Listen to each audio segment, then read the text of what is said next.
Welcome to my channel. ಇವತ್ತು ಕೊಡಗಿನ special ಬೇವಿನಬೆಳ್ಳೆ ಅಂತ ಇರ್ತೀವಿ. ಇದಕ್ಕೆ ನಾವು ಬ್ಯಾಂಬೂ ಶೂಟ್ ಅಂತ ಹೇಳ್ತಾರೆ.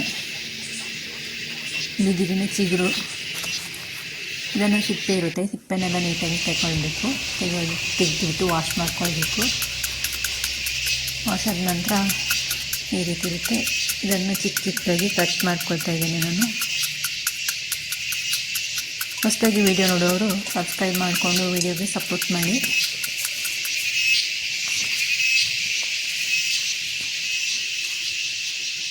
ಈ ರೀತಿ ಚಿಕ್ಕದಾಗಿ ನಾನು ಕಟ್ ಮಾಡ್ಕೊಳ್ತಾ ಇದ್ದೀನಿ. ಒಬ್ಬೊಬ್ಬರು ಒಂದೊಂದು ರೀತಿ ಕಟ್ ಮಾಡ್ಕೊಳ್ತಾರೆ. ಕೊಡಗಿನಲ್ಲಿ ಎಲ್ಲರೂ ಉಪಯೋಗಿಸ್ತಾರೆ ಬೇವಿನಬೆಳ್ಳೆಯನ್ನು.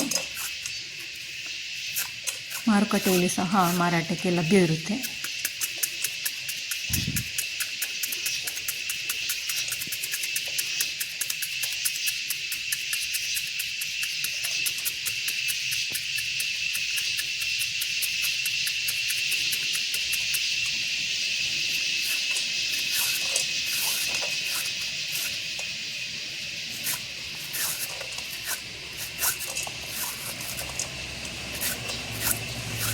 ಕಟ್ ಆದ ನಂತರ ಈ ರೀತಿಯಾಗಿದೆ ನೋಡಿ.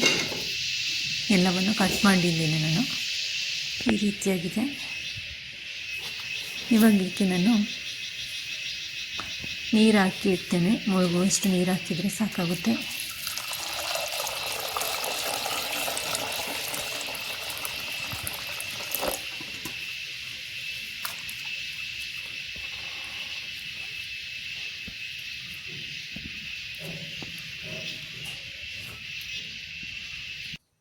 ಇದು ನೆಕ್ಸ್ಟ್ ಡೇ.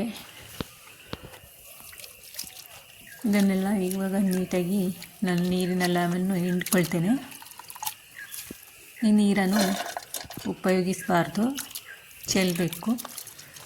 ಒಂದು 3 days ನೀರಿನಲ್ಲಿಟ್ಟು ಆಮೇಲೆ ಸಾಂಬಾರು ಮಾಡಬೇಕು, ರೆಸಿಪಿ ಮಾಡಬೇಕು. ಇದೇ ರೀತಿ ಎಲ್ಲವನ್ನು ನೀಟಾಗಿ ಹಿಂಡ್ಕೊಳ್ತೇನೆ. ಇದರಲ್ಲಿ ಕೈ ಅಂಶ ಇರುತ್ತೆ, ಅದರಿಂದ ನೀರನ್ನು ಉಪಯೋಗಿಸಬಾರ್ದು.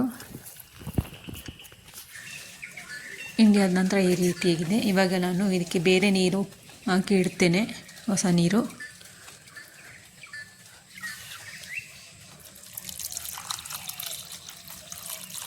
ಮುಳುಗುವಷ್ಟು ನೀರು ಹಾಕಿದರೆ ಸಾಕಾಗುತ್ತೆ.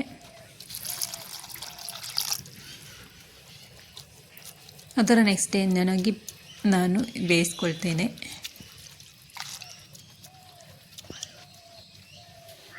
ಇವಾಗ ನಾನು ಬೇವಿನಬೆಳ್ಳೆ ಕರಿ ಮಾಡೋದ್ರಿಂದ ಒಂದು ಮಿಕ್ಸಿ ಜಾರ್ ತಗೊಂಡು ಇದಕ್ಕೆ ತೆಂಗಿನಕಾಯಿ ಪೀಸಸನ್ನು ಸಹ ಹಾಕ್ಕೊಂಡಿದ್ದೇನೆ. ಜೀರಿಗೆಯನ್ನು ಹಾಕ್ಕೊಂಡಿದ್ದೇನೆ. ಸಾಂಬಾರು ಪುಡಿಯನ್ನು ಸಹ ಹಾಕ್ಕೊಂಡಿದ್ದೇನೆ. ಕಾಡು ಸಾಂಬಾರು ಸೊಪ್ಪು ಇರುತ್ತಲ್ವ, ನಾಟಿ ಸಾಂಬಾರು ಸೊಪ್ಪು, ಅದನ್ನು ಸಹ ಹಾಕ್ಕೊಳ್ತೇನೆ. ಕರಿ ಲೀವ್ಸನ್ನು ಸಹ ಸೇರಿಸ್ಕೊಳ್ತೇನೆ ನಾನು.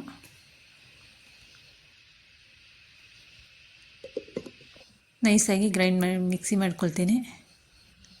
ನಂತರ ಒಂದು ಕುಕ್ಕಿಂಗ್ ಪಾತ್ರೆ ಇಟ್ಟು ಕುಕ್ಕಿಂಗ್ ಆಯಿಲನ್ನು ಹಾಕ್ಕೊಳ್ತೇನೆ. ಸ್ವಲ್ಪ ಎಣ್ಣೆ ಜಾಸ್ತಿ ಹಾಕ್ಕೊಳ್ಳಿ. 1 ಚಮಚದ ಕುಕ್ಕಿಂಗ್ ಆಯಿಲ್ ಬಿಸಿ ಆದ ನಂತರ 1 ಚಮಚದಷ್ಟು ಸಾಸಿವೆಯನ್ನು ಸಹ ಹಾಕ್ಕೊಂಡಿದ್ದೇನೆ. ಸಾಸಿವೆ ಸಿಡಿದ ನಂತರ ಜಜ್ಜಿರುವ 1 ಗೆಡ್ಡೆ ಬೆಳ್ಳುಳ್ಳಿಯನ್ನು ಹಾಕ್ಕೊಂಡಿದ್ದೇನೆ. ಕರಿಬೇವಿನ ಎಲೆಯನ್ನು ಹಾಕ್ಕೊಳ್ತೇನೆ. ಸ್ವಲ್ಪ ಬಣ್ಣ ಚೇಂಜ್ ಆಗುವವರೆಗೂ ಫ್ರೈ ಮಾಡಿಕೊಳ್ಬೇಕು. ರುಬ್ಬಿರುವ ಮಸಾಲೆಯನ್ನು ಸಹ ಹಾಕ್ಕೊಳ್ತೇನೆ ನಾನು ಇವಾಗ.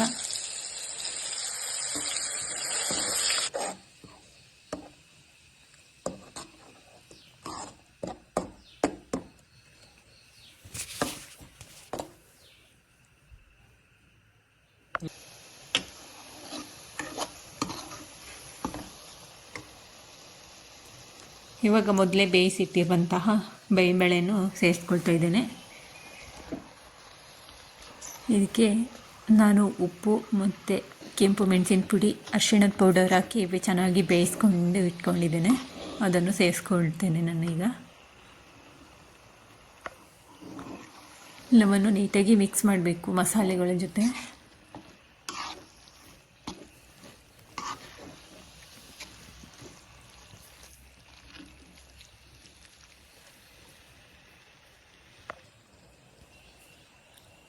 ಜಾರ್ ತೊಳೆದಿರುವಂತಹ ನೀರನ್ನು ಸಹ ಉಪಯೋಗಿಸ್ತೇನೆ ನಾನು.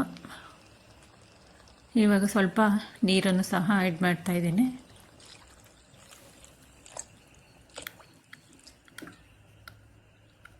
ನಾನಿವತ್ತು ಕರಿ ಮಾಡೋದ್ರಿಂದ ಸ್ವಲ್ಪ ನೀರು ಹಾಕಿಟ್ಟಿದ್ದೇನೆ.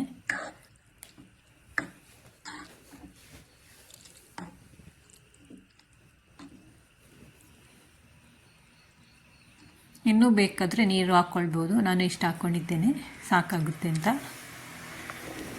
ಇವಾಗ ಚೆನ್ನಾಗಿ ಮಸಾಲೆ ಎಲ್ಲವೂ ನೀಟಾಗಿ ಕುದಿ ಬರಬೇಕು.